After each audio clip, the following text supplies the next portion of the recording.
Hello and welcome to DigiCert's discussion regarding BIMI and verified mark certificates. My name is Jeff Bartow. I'm a member of DigiCert's Field and Professional Enablement Group, but I've long been quite passionate about identity and trust.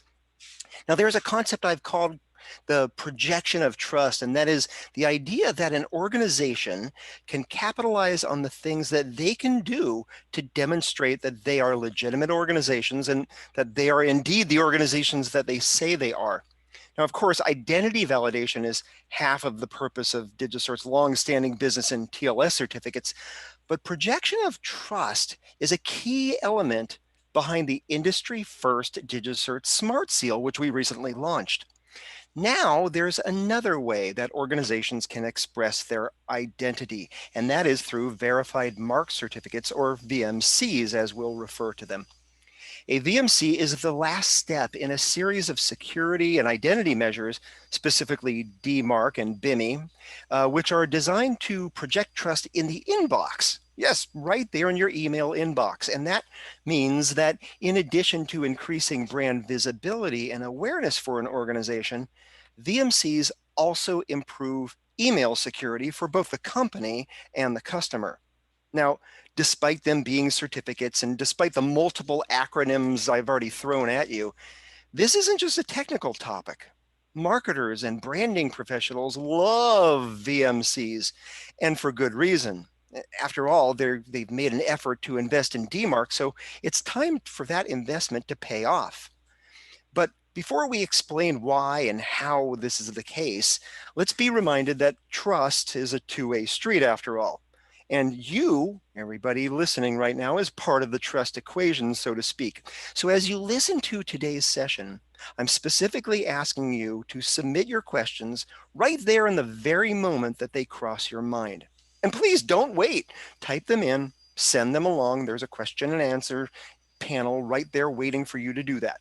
And if time affords after the end of our content, we will answer any questions you submit at the end of the presentation. So please do stick around for that.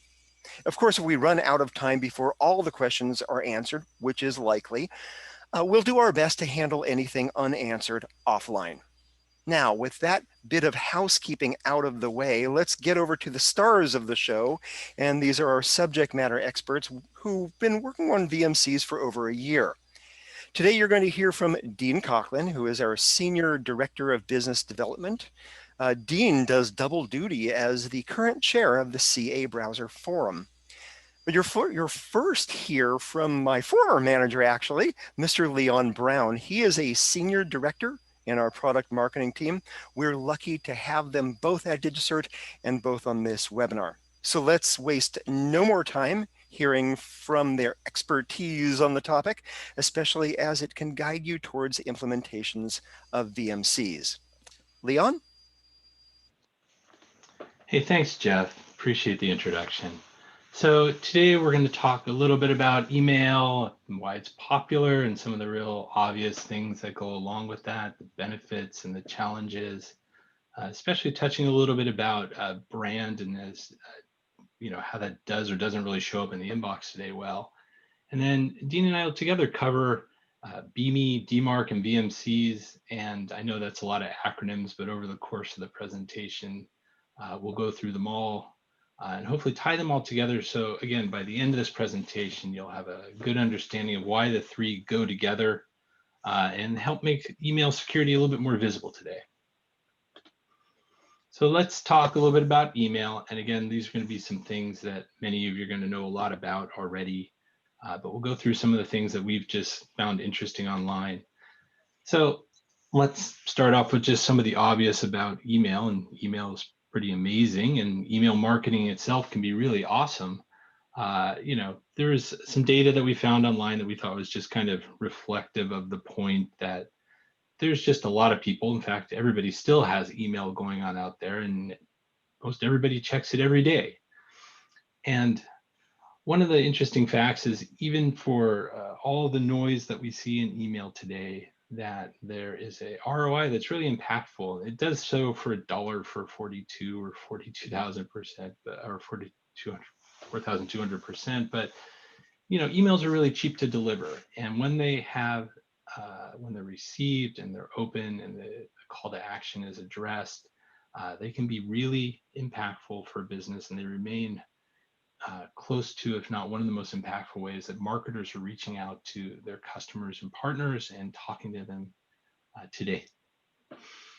The interesting thing that we found also is that even with a prevalence of us spending a lot of time on social networks, whether it be Facebook or Twitter or other social networking services out there, email remains, depending on whose data you look at, even more impactful than those services themselves in delivering the message and in the responsiveness that people have to them.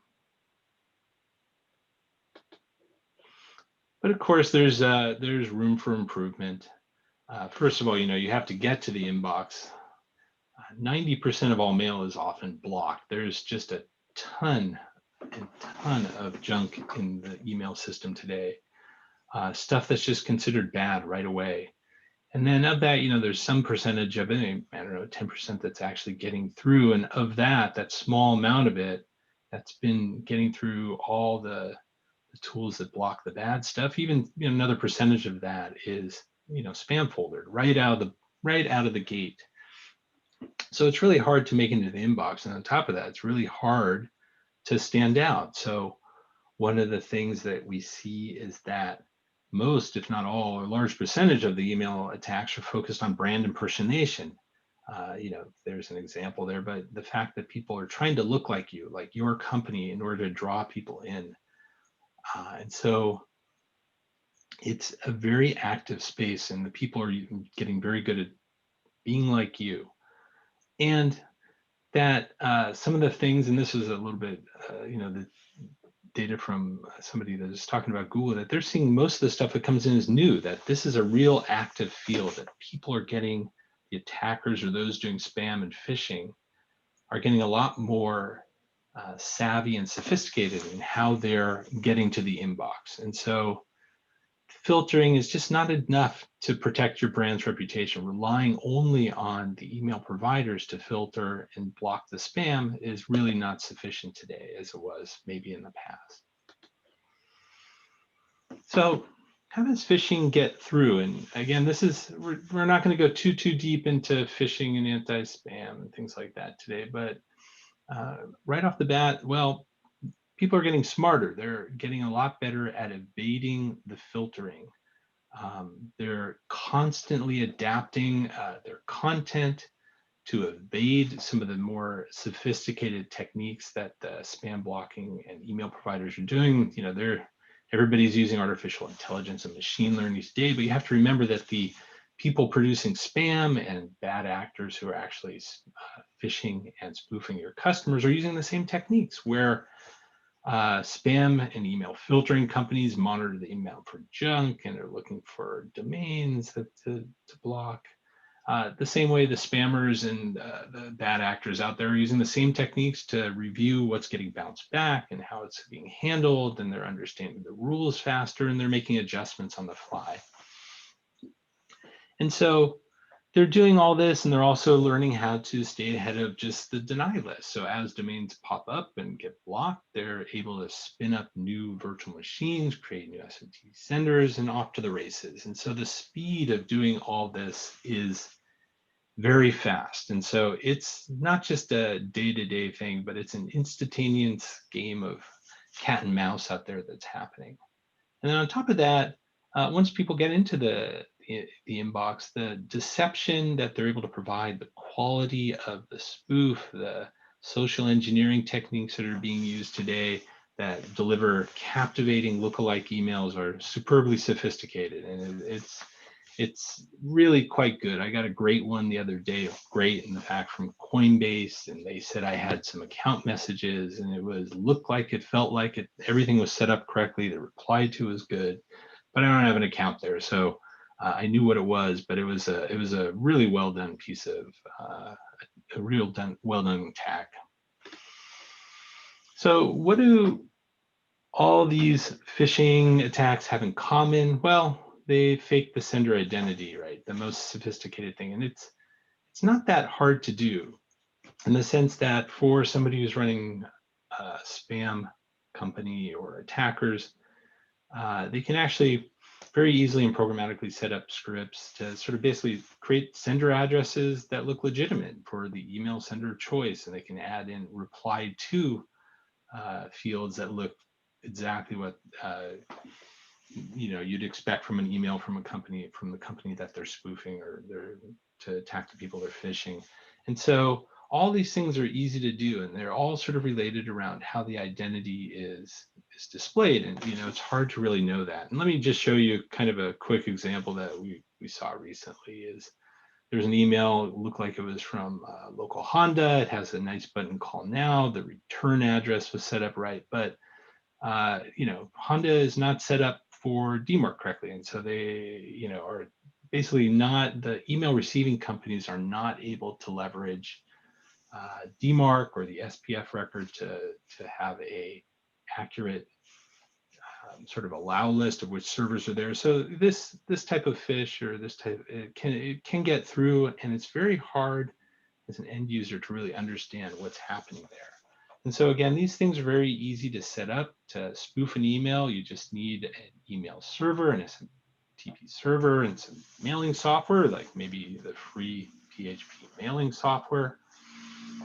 And just you can put any address they want in the sender for the from field. And again, if that stuff's not being verified and it slips through, then this is going to be a really accurate and a good looking phish on an unsuspecting email receiver.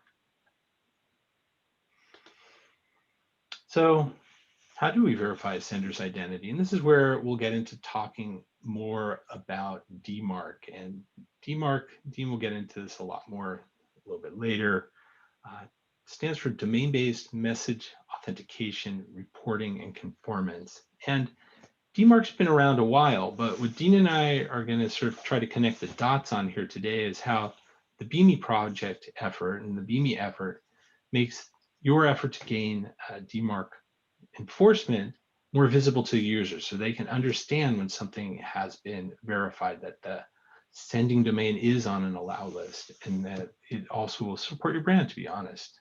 So let's talk about a little bit about how that brand support works, right? So right now there's a problem, well, I see it as a problem, that it's, you just get these junky initials often. It's hard to get your company logo there. Now, there are programs out there where you can have a custom avatar.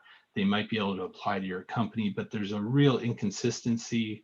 The avatar that you post up is one that anybody who has access to your admin account can do. So there's no validation that the actual logo that's showing up there is one of your trademark ones, and that's all there. So, in reality, it's not a really valuable space for displaying your brand. It doesn't have a lot of meaning today. And to be honest, for an email marketer, the only place that you have a lot of control is in the email body post open. So a big thing is to get people to identify a valid email in the inbox, feel comfortable that it's coming from who they want it to come from, so that it's been verified maybe. And those are the things that the BIMI project has pulled together by bringing together DMARCs with VMC. And so this is where VMCs come into the whole project, right? So VMCs can bring your brand to your inbox. Well, what's it like? How do you kind of relate to this? Well, we're all familiar, or I don't know, many of us are familiar with kind of verified things, like we're verified Twitter accounts, or we're familiar with your Instagram accounts that have the verified mark. And so similar to that, email really hasn't had that to date. It's kind of a little bit of a wild west out there, again, like we talked about, of who can post logos when on which thing. So a brand indicator for message identification, and BIMI record is kind of like, I don't know, a corporate passport, or kind of an identity there. And this helps the email receivers to understand which of the sender's domains through DMARC, through the SPF records and DKIM. So which of these servers are on your allow list. And it allows the email receiving clients like Gmail or Yahoo or Fastmail to verify your domains. So DMARC and BIMI kind of work together behind the scenes to combat the phishing through making sure that only authorized or verified domains are allowed to get emails into the inbox on, for you. And then it basically increases the authenticity of the, I don't know how to say it, the email sender by verifying these sending domains. And so to date, there hasn't been a way for the customer to know that this is all happening, right? So there's no way, and Jeff talked about in the beginning about for somebody to understand what's trusted or not. And so that's where the VMCs come into this. A VMC, this verified mark certificate, we go through a lot of steps to validate the individual who's submitting it, that they're part of a company that they represent. In fact, there's a face-to-face validation of the individual. And then on top of that, we're taking the information and verifying that the logo is in the verified trademark organization database, and so that the logo is legitimate, and all that gets ensconced or encrypted in a verified mark certificate. And that's only displayed, that logo is only displayed as kind of this last step in a series of security measures that deliver this trust and confidence through verifying that the email domain is correct and that at the inbox you can actually see the logo. And all that we believe will provide a real measurable impact. So how does it derive ROI? And, I guess for the security people and for all of us who are in security, just being able to help the spam blockers on the other side be more efficient and more accurate, that's a high value to us. And at the end of the day, that's also going to reduce the instance of spoofing and phishing to your customers. And again, once, customers get spoofed or phished, they tend to, feel less about your brand. And so those things, trying to avoid it is very beneficial to your company. In terms of brand protection, again, having a consistent way to have your logo displayed when the email is opened, and in cases where the logo might show in the list view, all those things are very good. It also helps, again, customers, once they understand this, the email person, they can look and understand that when the logo shows that the DMARC enforcement is in place, and that DMARC enforcement is a signal that, again, we verified the sending domain of the email sender, and that's something you can control so that erroneous emails don't get through. And again, it improves email performance along the way. So deliverability rates go up, and with the logo displayed and with the trust in place, engagement should go up along with open rates. So at this point, I'm going to hand it over to Dean. Dean's going to get in a lot more details of what's happening with implementing VMC. So Dean, I'm going to hand it over to you now. Thank you, Leon. Great introduction about VMCs and BIMI. We're going to talk a little bit more detail about how you implement VMCs. And I know there's been a lot of questions coming in on the chat around this, so stand by. I think your questions are about to be answered. So let's go to the next slide. Okay, so here's sort of a pictorial of what the VMC looks like in the inbox on for this example, a mobile client. You see on the left-hand picture, you don't see any logos. You just see initials like you typically do today. But once this rolls out with the mobile client in Gmail, you should see the logos as you see on the right-hand side of the screen. And when you open the email, you'll also see the logos. Now, this is the representation on the mobile device. On desktop, the experience is a little bit different. It does not show in the list view, but it will show when you open the email. Now, Gmail tells us that most of their clients are using mobile devices to access their Gmail accounts. So this is one of the reasons I believe that they have implemented it in this format. So the whole idea behind VMCs, as Leon stated, is to promote the adoption of DMARC enforcement. DMARC has been around for a while, but its adoption has not been great. There are a lot of domains that have DMARC, but they're not enforced. And we'll get into what that means in a second. But really the whole purpose here is to get those brand impressions out there. Marketers love brand impressions. They want to see their brand everywhere they can. And why not get it out there for basically no cost when people open emails or look at emails on their mobile clients? Right now, the VMC support is planned for Gmail, Yahoo Mail, and the Verizon brands like AOL. We're going to look at a slide coming up on what others have in mind for VMCs. So let's move on to the next slide. Okay, so to implement VMCs, and this is more of a technical implementation, there are 6 steps that you have to go through. If your email domain does not have SPF and DKIM, namely the sender policy framework and the domain keys identified mail, you need to get these things set up first. And doing that is beyond the scope of what we're going to talk about today. But suffice to say that these are technical security implementations that need to be done in advance of DMARC. And once you get SPF and DKIM set up for your sending domains, then you also need to set up the DMARC policy. Now, there's 3 policy choices in a DMARC record. Most people start with P equals none, which means that all email will get delivered. But the way typically you implement this is you start with P equals quarantine after P equals none. You go to P equals quarantine, which will put mail that is not deliverable into this quarantine folder so you can review why it was not deliverable. And then eventually, once you fix all those problems, you can then set your policy to reject, which will drop all such emails that don't qualify to be sent. So once you've got your policy set up to quarantine or reject, that means you now qualify for a VMC. And in order to get a VMC, you need what's called a BIMI record. And this is just a record in your DNS, a text record, that specifies certain parameters of the BIMI record and the VMC. Now, to get a VMC, not only do you need to have your DMARC enforced and your BIMI record, but you also need to have a registered trademark. And that registered trademark, you have to send us the logo in what's called an SVG, tiny portable or /secure format. It's a very specific format of the trademark logo that needs to be sent to us when you apply for the certificate.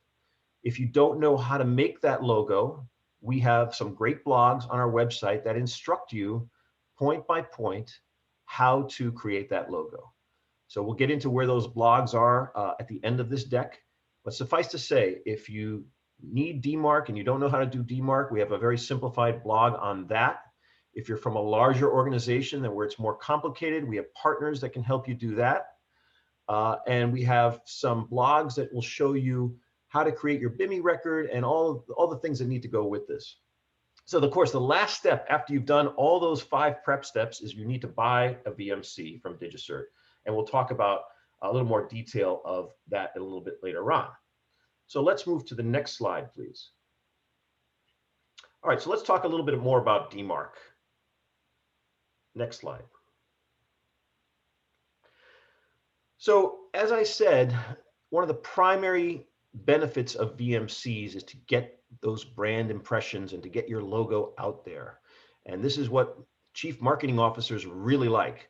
But in order to make that happen, they need to be partnered with the IT folks to make sure that their sending domains have DMARC enforcement. So that's why the chief marketing officer and the CISOs and the IT department are now going to be best friends because marketing really needs the help of IT to make this work. And as I said, in some organizations, this can be really easy to get that DMARC enforcement policy going, while in larger organizations, it could be more difficult because you have to inventory all of the people that are sending from your domains. In large organizations, you may have third parties sending from your domains. And so now you need to inventory all those. So it helps to put a watch on those for a while, 30 days, 60 days, 90 days, to see who is sending from these domains. And you might be surprised to find out who is sending from your domains, especially if you're a large multinational organization that has acquired companies over the years. Maybe you don't have a good inventory of all the authorized senders of your domains. So you may be surprised to find out who those senders are. In addition, you may be surprised to find out who is actually sending from your domains that should not be sending from your domains. So all of these things are revealed in sort of your DMARC prep work. So DMARC itself is a great tool to prevent business email compromise because it prevents someone from sending and being an imposter for your CEO, for example. How many times have we seen a business email compromise situation where someone pretends to be the CEO of your company and sends an email saying, hey, send me that M&A document, that mergers and acquisitions document about the upcoming M&A. And someone gets fooled into sending that outside the company, and then you've got a real problem. So that's where the security tool of DMARC comes into play. And of course, being able to improve the deliverability of your emails and your reputation score overall helps with your brand reputation. So this is a very big part of putting DMARC in place. And later on, we'll see how VMCs play with DMARC. And of course, risk and compliance is an important factor here because folks want to make sure, especially with organizations that are under regulatory rules, that they're following these types of rules and that they're at less risk of being compromised.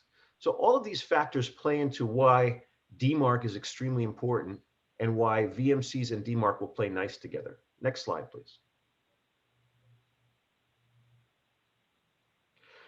So to get to DMARC enforcement, as I said earlier, we have those three policy choices, starting off with P equals none, establishing your DMARC record, put P equal to none, make sure everything works well, and then move up to quarantine. Now, quarantine and reject are the two policy levels that are necessary for VMCs. If you have DMARC in place today and P equals none, VMCs will not work. The email, in Gmail's case, Gmail will check your policy before it shows the logo. And if it says P equals none, your logo will not show, even if you have a valid VMC from us. Excuse me. So make sure your policy is set up correctly. Once you get to quarantine, you'll see in your quarantine folder these emails that are not deliverable, but are sent to the quarantine folder so that you can inspect them and find out where are they coming from? Why are they not being delivered? And once you resolve those issues, as I said, you can then go to P equals reject. Excuse me. So again, it's an open email standard ensuring only authorized senders can send from the domain in the from field. This is the most important thing here, making sure that the sender is authorized. Next slide, please. So we talked about how you can do DMARC. You know, you can do it yourself for some organizations, or you might need a help from a third party. Now, there's a lot of tools out there that'll help you check your DMARC records and check your BIMI records. This one happens to be from Valimail. You can go to valimail.com/digicert and type in your domain, and you'll see, as you see in the middle of the screen here, what's going on. In this case, we typed in yelp.com. You see in the middle of the screen to the right where it says P equals reject. So in that case, the Yelp domain is eligible for a VMC because their domain policy is set to reject or quarantine. Next slide, please. So let's talk a little bit more about BIMI. Next slide. So BIMI works together with DMARC and VMCs here to give control of that logo to the sender. Remember, marketing wants to see those logos out there. You may have a brand with multiple logos, tens of logos, hundreds of logos, thousands of logos, and you can actually decide which emails will be seen with which logos. And there's a way to do that using a concept called a selector. We're not going to get into the details of that today, but just be aware that if you have multiple logos and you want to show different logos to different people, different logos for different types of the year, maybe it's a seasonal logo or a holiday logo, you can select which logo you'd like to show with the concept of a selector. Now, all of these logos are authenticated such that we, as the certificate authority that's going to be issuing you the VMC, verify that you are the registered holder of that trademark. And there's several steps that we have to go through to issue this VMC. And I'll get into that in a moment. But as we said, you have to have the DMARC enforcement, you have to have the correct SVG format for the logo, and you have to publish that logo, the same one that you're going to give us to put in the VMC, has to be published on a secure website page. And then once we issue you the VMC, you then point to the VMC in your BIMI record. So there's some technical details around that. We're not going to get into those today, but suffice to say, once we issue the VMC, you have basically one step to do on your side, and then it'll be up and running. Next slide. So I know some questions have come in about who is showing VMCs today. So on the left-hand side, and this is a slide that comes right from bimigroup.org. So it'll be updated occasionally. But right now, the Verizon Group is supporting BIMI. Google, with their announcement this week, is supporting BIMI. And Fastmail, which is a provider in Australia, is supporting BIMI. And this means Gmail right now is supporting VMCs, while some of these other brands are supporting VMCs and other types of logos. Eventually, we expect that with the success of VMCs, we will see more and more providers showing VMCs only. Others are considering using BIMI, and then there's others that are not supporting BIMI today. Probably the most one that stands out here is Microsoft. They are not supporting BIMI. They have their own notion of some sort of card. But again, from what I understand, they are watching this, watching what happened with the pilot, which just finished, watching how this rolls out. So who knows? At some point in time, we may see others also supporting BIMI and VMCs. Next slide. So last year, when we started this pilot with Gmail, we issued the first VMC to CNN, and CNN was able to implement that and get the logo to show in Gmail. So you can see they had a valid DMARC record, their policy was set to reject, they had a valid logo, and they got a valid VMC. And the result is what's shown on the screen on the right there, where the logo will be shown next to the from name. Next slide. So we're at the last slide here. I see a lot of questions coming in. We're going to get to those in a minute. I just want to give you some resources that you can go and get more information on. As I mentioned, there is a blog, or actually several blogs, on digicert.com. And all you have to remember is digicert.com/blog. And if you go to that page, you can search on VMCs and you'll get all of the blogs that we have about setting up your DMARC record, getting your SVG file, how to install VMCs, and a few others that'll be extremely helpful and will answer a lot of your questions. In addition, I mentioned that there are tools out there that will allow you to inspect your DMARC record, inspect your BIMI record. I have one here, valamail.com/digicert, where you can go and for free, just type in your domain name and get all the information there. And lastly, there are a bunch of resources on bimigroup.org where you can find specifications. Also, there's some tools there for setting up your BIMI record and also looking at your DMARC status. So I would expect that these would probably answer 90% of your questions. If you want more information, you can go to contact us at digicert.com and we'll be happy to answer those questions. So I'm at the end of my content here. I'm going to turn it back to Jeff, who will then kick us off with the Q&A. And I think we have good timing here to answer a lot of questions. So thank you very much. Absolutely, and thank you very much, Dean. Great presentation, and also thank you to Leon for everything that you've presented here. Good information on screen. Please do make use of those. We show the URLs, or go to the DigiCert website. You can just click on our blog, and of course, you've got that email address there. Contact us at digicert.com. Now, of course, now that Leon and Dean have presented their content today, we do have time to handle some of the questions that have come in. Although honestly, some might be nuanced enough to handle one-on-one. So I do remind you that if we don't get to a question that you submitted, don't worry about that, because we intend to answer all the questions either live here or offline. So to the point of giving you contact information, if something pops into your mind after we're done or we don't get to your question, we're happy to answer questions offline. Now, I will remind everybody listening that when we sent out the invitations to this and notifications, we welcomed questions in advance, and we're going to start there. Now, both Leon and Dean, sorry about that, have had time to take a sip and take a breath. So let's get onward to the questions.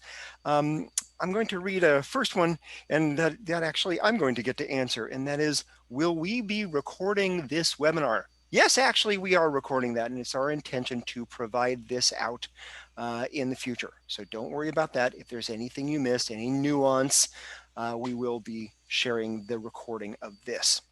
First question that was submitted in advance. I'll let Leon and Dean decide who's going to answer this. Do I need to have DMARC completed in order to buy a VMC? I'll go ahead and grab it. Go ahead, Leon. Yeah, I'll grab that one. The answer is you don't need DMARC completed before you go and start your purchase of the VMC, but in order for the logo to display, DMARC is going to be what the email provider is going to be validating. So it needs to be completed for the logo to show up, but you don't need it in order to initiate the purchase. Fabulous. Thank you, Leon. Second question that came in beforehand, well, besides the recording, how long does it take to get DMARC done? All right, I'll grab that one also, and I'll leave Dean the hard ones that are in the chat there now.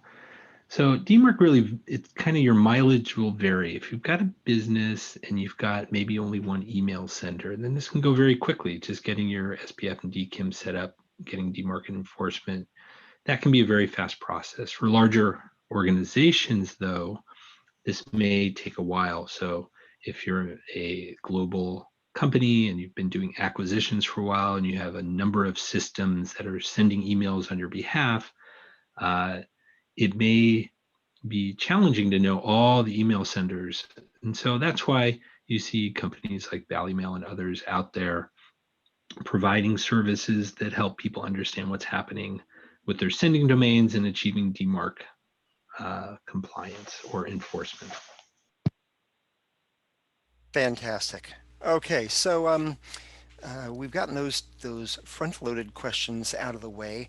There are a host of questions that have come in since then, and thank you everybody for your engagement. I do remind you that if we don't get to your question in the ensuing, what do we have here, 8 minutes, probably about 6 minutes in order to answer questions, don't worry, we will answer everything that we can offline. But Dean, if you want to go through and cherry pick some of the ones that have come in, take it away, sir.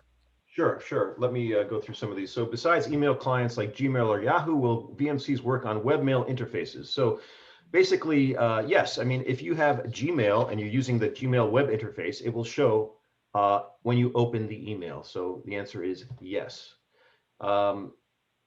Is VMC a new requirement for BIMI? My understanding was that it was previously optional.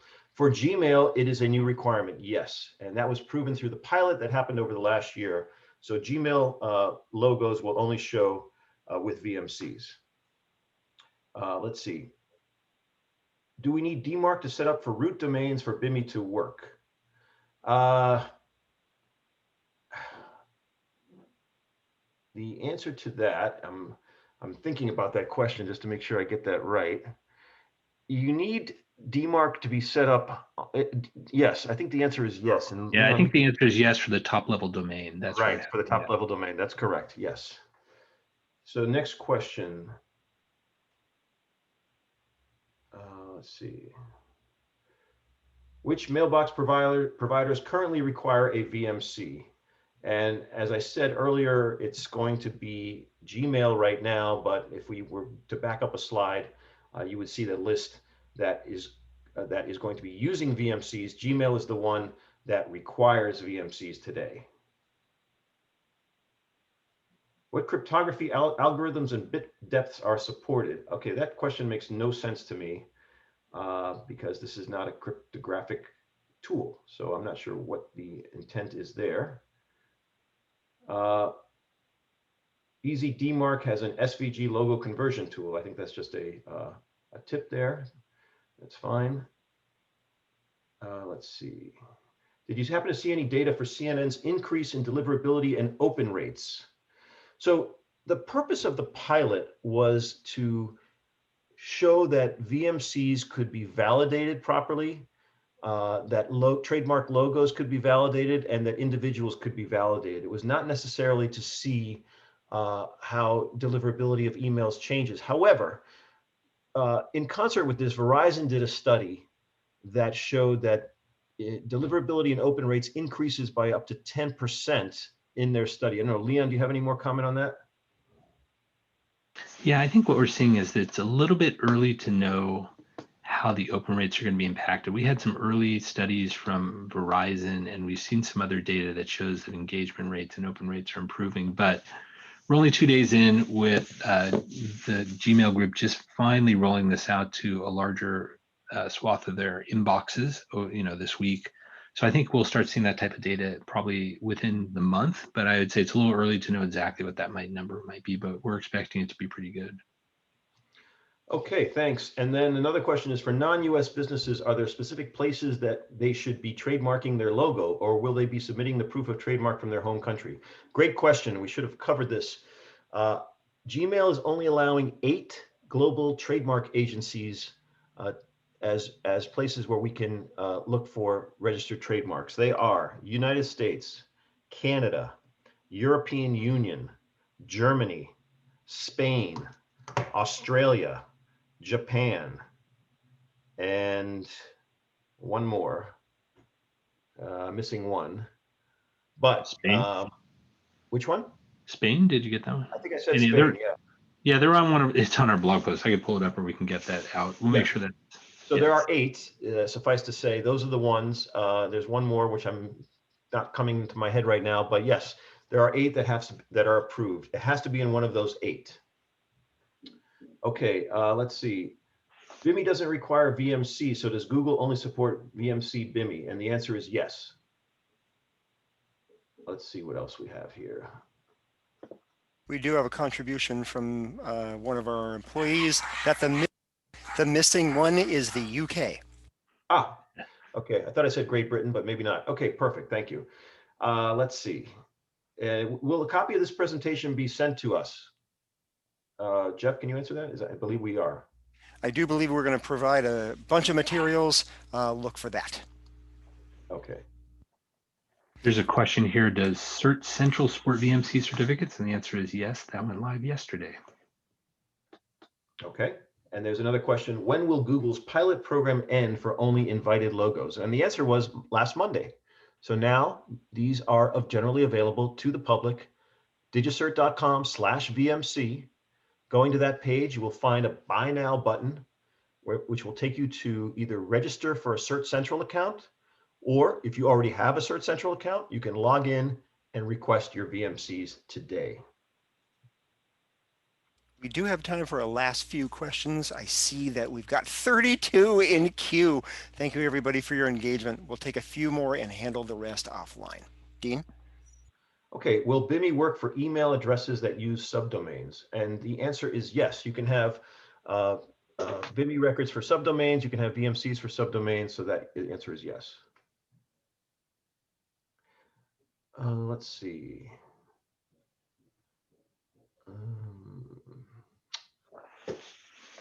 So it says certificates have the public key. What kind of keys does it support? That's not relevant here.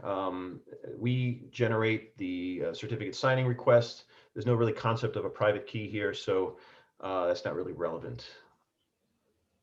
Trademark offices approved for BIMI for other countries like Malaysia, Indonesia.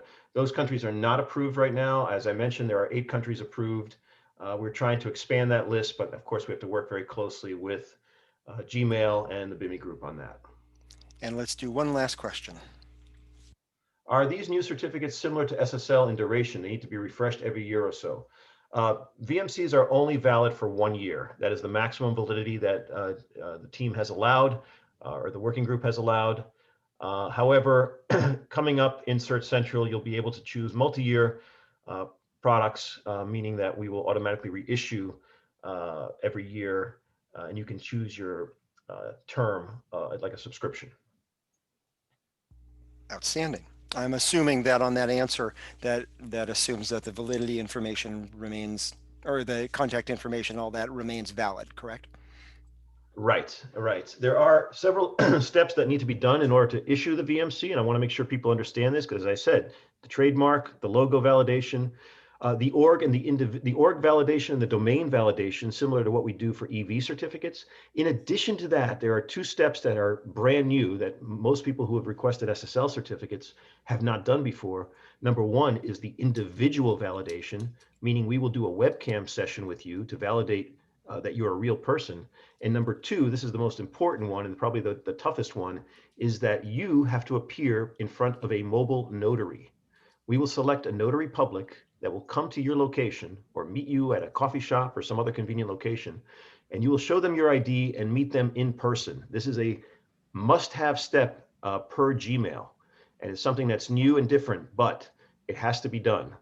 And I can tell you from the pilot, that usually takes the longest amount of time to coordinate with you a time when you can meet with the notary that we select. You cannot select the notary yourself. Of course, these being the times that they are, getting to see people in person and completing that, no wonder takes the longest time. Everybody, just like just like a DeLorean license plate, we are out of time. Now, before we part ways, go get information and please do keep in touch with us. You see all the contact information on the page. Please use those. Keep in touch with us as well as our compatriots in this VMC effort, and that is with Valamail and the BIMI group. Now, of course, this isn't a thing that you want to do later because the time to project fundamental trust, and in as many ways as possible, because you can capitalize on that, is always right now. However, speaking of right now, although it is time for us to part ways, I want to thank everybody in attendance for sharing your time with us and for letting us help you be successful. So on behalf of Leon and Dean, and of course on behalf of DigiCert, your trusted expert and leader in digital certificates for identity and integrity and so much more, I bid you goodbye, good day, and please stay safe and secure online.